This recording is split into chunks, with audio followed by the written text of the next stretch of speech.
विद्यार्थी मित्र हो, पीव्हीएम ई लर्निंग युट्यूब चॅनलवर आपलं सहर्ष स्वागत आहे। विद्यार्थी मित्र हो, आज आपण इयत्ता 10वीच्या पाठ्यपुस्तकातील भाग क्रमांक 1 यातील शेवटचा घटक स्थूल वाचन बालसाहित्यिका गिरजा कीर याचा उर्वरित भाग अभ्यासणार आहोत। मागील भागात आपण बालसाहित्यिका गिरजा कीर डॉक्टर विजया वाड यांचा परिचय करून घेतला। रसास्वाद म्हणजे काय आणि एखाद्या साहित्य कृतीचा रसास्वाद घेत असताना कोणते मुद्दे लक्षात घ्यावेत हे अभ्यासलं। बालसाहित्यिका गिरजा कीर यांच्या बालनाटिकांची वैशिष्ट्ये देखील अभ्यासली। आज आपण बालसाहित्यिका गिरजा कीर यांच्या अन्य साहित्य कृतींचा डॉक्टर विजया वाड यांनी करून दिलेला परिचय अभ्यासणार आहोत। आता आपण गिरजाबाईंच्या बालांसाठी असलेल्या अन्य साहित्य कृतींकडे वळूया। लहान मुलांच्या मनावर उत्तम संस्कार घडावेत म्हणून बाईंनी पुण्यश्लोक अहिल्याबाई होळकर, तपस्विनी अनुताई वाघ, शिक्षणव्रती ताराबाई मोडक, संत गाडगे बाबा, महात्मा ज्योतिबा फुले अशी सुंदर सुंदर चरित्रे लिहिली आहेत। त्यांच्यातली सामाजिक बांधिलकीची भावना जणू मुलांच्या हृदयाला साद घालते। त्या म्हणतात, थोरांनी केलेलं कार्य पुढे नेणं हेच त्यांचं खरं स्मारक। विद्यार्थी मित्र हो, लहान मुलांच्या मनावर उत्तम संस्कार घडावेत या उद्देशाने बालसाहित्यिका गिरजा कीर यांनी सुंदर सुंदर चरित्रे लिहिली आहेत। या चरित्रांच्या माध्यमातून ज्या लोकांनी आपण समाजाचा घटक आहोत, समाजाचं देणं लागतो आणि म्हणून समाजसेवेसाठी आपलं संपूर्ण जीवन वाहून घेतलं, अशा या लोकांच्या मनामध्ये असणारी सामाजिक बांधिलकी मुलांच्या मनाला स्पर्श करून जाते। आणि या ठिकाणी गिरजा कीर म्हणतात की या थोर लोकांनी केलेलं कार्य आपण पुढे नेत राहणं म्हणजे त्यांचं खरं स्मारक होय। प्रत्येक चरित्रात त्यांनी एक एक महत्वाचा विचार मांडला आहे। उदाहरणार्थ महात्मा ज्योतिबा फुले यांच्या चरित्रात गिरजा कीर लिहितात, प्रत्येक सुशिक्षित स्त्रीला आपल्याला लिहिती बोलती करणाऱ्या या पित्याचं ऋण कधीही विसरता येणार नाही। विद्यार्थी मित्र हो, भारतीय समाजात स्त्री शिक्षणाचा श्री गणेशा करणारे, पाया रचणारे महात्मा ज्योतिबा फुले आपणा सर्वांस माहीत आहेत। त्यांचा जन्म 1827 चा। ते एक भारतीय समाज सुधारक, क्रांतिकारी विचारवंत, प्रबोधनकार आणि लेखक म्हणून ओळखले जातात। तत्कालीन समाजात प्रथा, परंपरा, चालीरीती, अंधश्रद्धा यांचा पगडा होता। वर्णभेद, धर्मकांड याच्यामध्ये समाज पुरता गुरफटलेला होता। बालविवाह पद्धती, सती पद्धती या समाजामध्ये पाळल्या जात होत्या आणि या समाजाला बाहेर काढण्यासाठी शिक्षणाशिवाय पर्याय नाही हे महात्मा ज्योतिबा फुले यांनी पक्के ओळखले होते। त्यांनी आपल्या कुटुंबाचा, समाजाचा विरोध पत्करून आपल्या पत्नी सावित्रीबाई फुले यांना शिक्षण दिलं, सुशिक्षित केलं आणि स्त्री शिक्षणाचा श्री गणेशा केला। त्यांनी 1848 साली पुणे येथील भिडेवाड्यात मुलींसाठी पहिली शाळा सुरू केली। यानंतर त्यांनी अस्पृश्यांसाठी, प्रौढांसाठी शाळा सुरू केल्या। अशा प्रकारे स्त्री शिक्षणाचा पाया रचणारे महात्मा ज्योतिबा फुले यांचं संपूर्ण कार्य स्त्रीवर्गासाठी, त्यांच्या उन्नतीसाठी, प्रगतीसाठी महत्त्वपूर्ण ठरले आणि म्हणून अशा या महान विभूतीने केलेल्या कार्याचे ऋण स्त्रीवर्गाला कधीही फेडता येणार नाही, संपूर्ण समाजाला कधीही फेडता येणार नाही असे ते या ठिकाणी नमूद करतात। ताराबाई मोडक या शिक्षणव्रती स्त्रीबद्दल लिहिताना त्या म्हणतात, माणसं ओळखून त्यांचा योग्य कामाला उपयोग करणं ही ताराबाईंची खासियत आहे। खरं आहे, मोठी माणसेच हिऱ्याची पारख करू शकतात। विद्यार्थी मित्र हो, ताराबाई मोडक या पहिल्या भारतीय बालशिक्षण तज्ज्ञ आणि भारताच्या मॉन्टेसरी म्हणून ओळखल्या जातात। त्यांचा जन्म 1892 चा। प्रतिकूल परिस्थितीत BA पर्यंत त्यांनी शिक्षण घेतलं।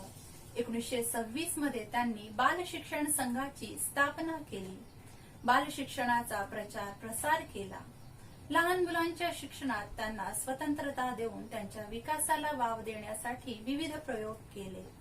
बालशिक्षणासोबत शिक्षकांना प्रशिक्षण देण्याचं कार्य देखील त्यांनी केलं. बालशिक्षण तळागाळापर्यंत पोहोचण्यासाठी पालक वर्ग आणि प्रशासन यांचं प्रबोधन देखील केलं. मुंबईतील दादर या ठिकाणी त्यांनी शिशुविहार सुरू केलं. बाल अध्यापक विद्यालय सुरू केलं. त्यानंतर कोसबाड या ठिकाणी आदिवासी मुलांच्या शिक्षणासाठी स्वतःला वाहून घेतलं. त्या काही काळ मुंबई राज्य विधानसभेच्या सदस्य होत्या, तर राज्य प्राथमिक शाळा पाठ्यपुस्तक समितीवर देखील त्यांनी कार्य केलं आहे. अखिल भारतीय बाल शिक्षण विभागाच्या त्या 2 वेळा अध्यक्ष होत्या आणि त्यांनी या केलेल्या कार्यासाठी 1962 मध्ये त्यांना पद्मभूषण या पुरस्काराने सन्मानित करण्यात आलं.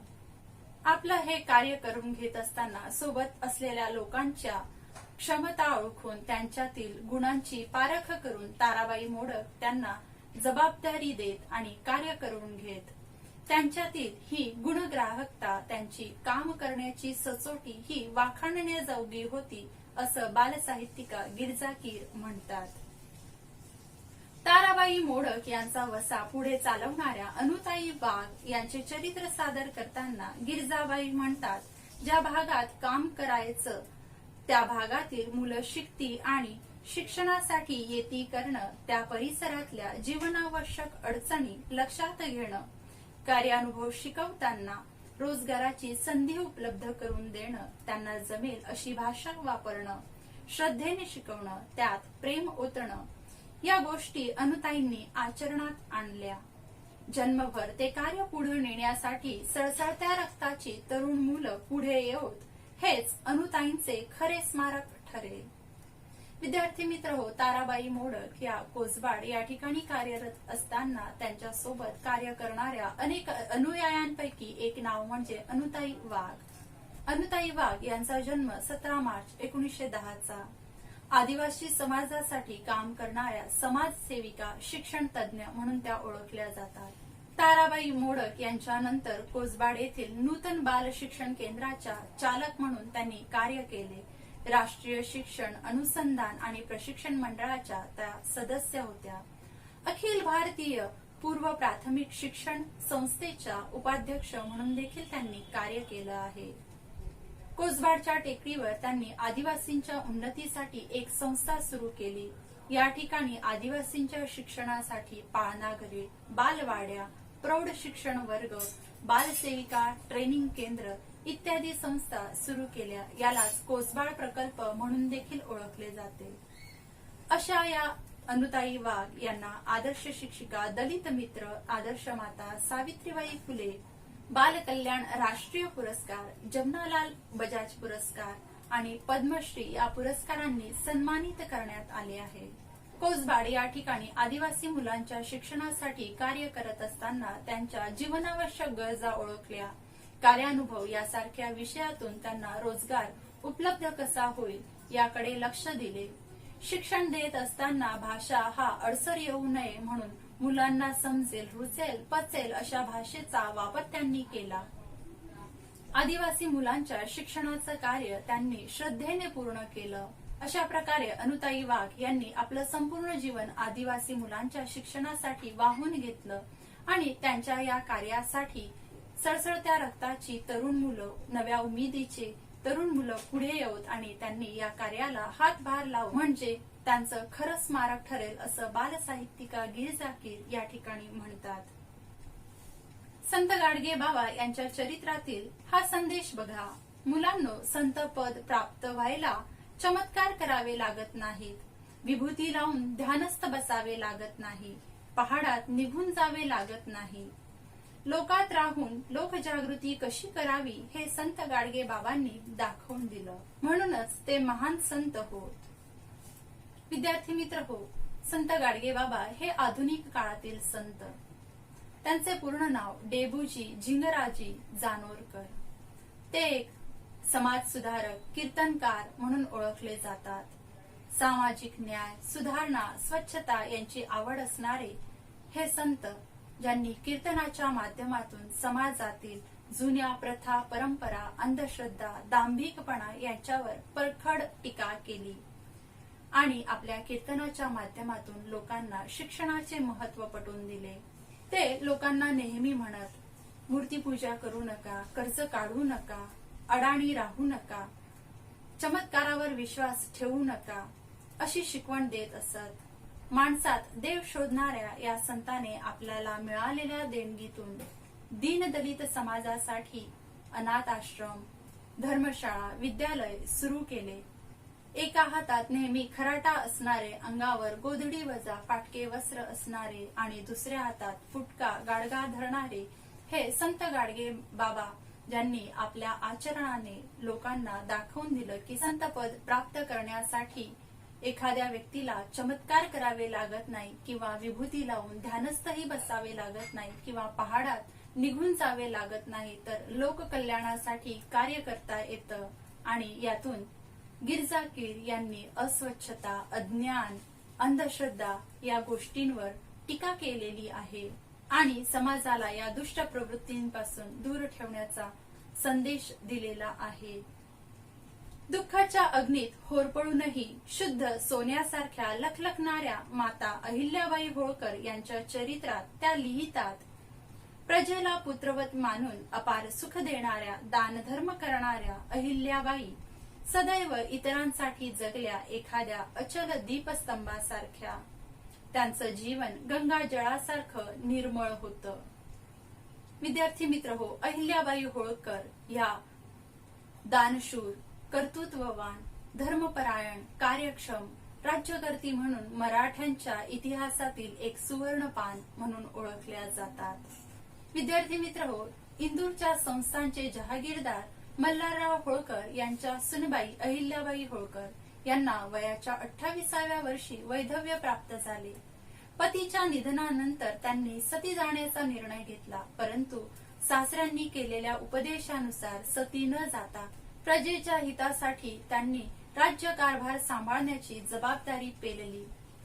आपल्या आयुष्यामध्ये पती, पुत्र, जावाई, सासरे यांचे निधन झाल्यावर देखील त्यांनी आपल्या राज्याचा कारभार चोखपणे सांभाळला. जात पात असा भेद न करता जुन्या प्रथा परंपरा यांच्यामध्ये सुधारणा आणण्याचा ध्यास त्यांनी घेतला. त्यांच्या कार्यकाळात त्यांनी अनेक जुन्या मंदिरांचा जीर्णोद्धार केला, उद्यमशीलतेला प्राधान्य दिले, राज्यात अन्नछत्रे उघडली, विहिरी खोदून दिल्या, पाणपोळ्या सुरू केल्या, धर्मशाळा, आश्रमशाळा बांधल्या. आपल्या जीवनात आलेल्या अनेक संकटातून स्वतःला सावरत सतत प्रजेच्या कल्याणाचा ध्यास त्यांनी ठेवला.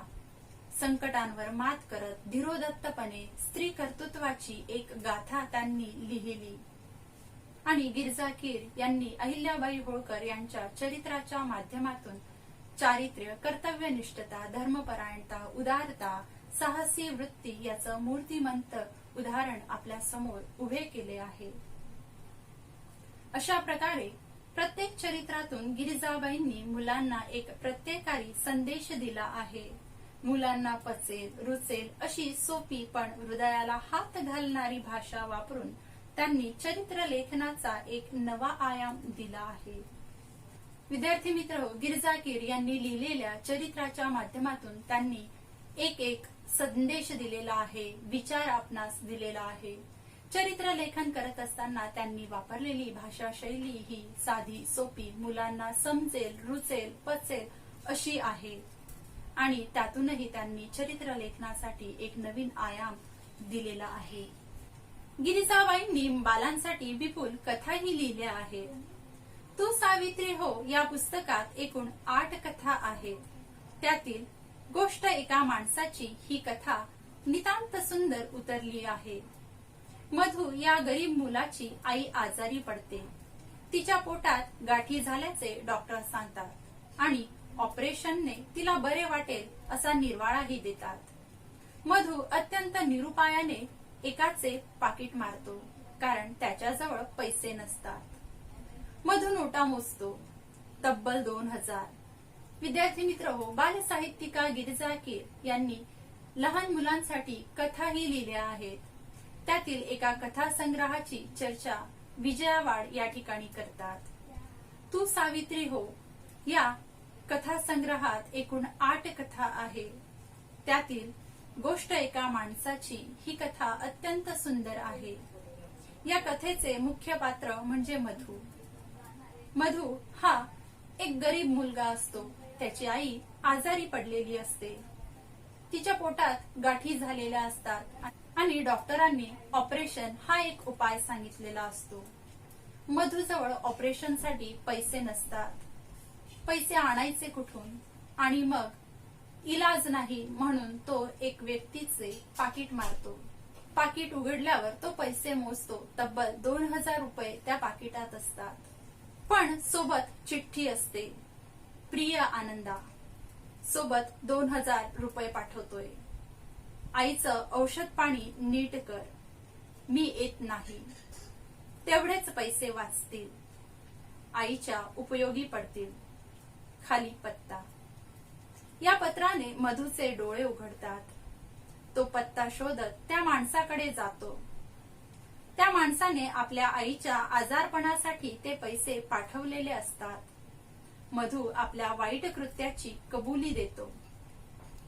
विद्यार्थी मित्र हो, आईच्या ऑपरेशनसाठी मधू इलाज नाही म्हणून एका व्यक्तीचे पाकिट मारतो.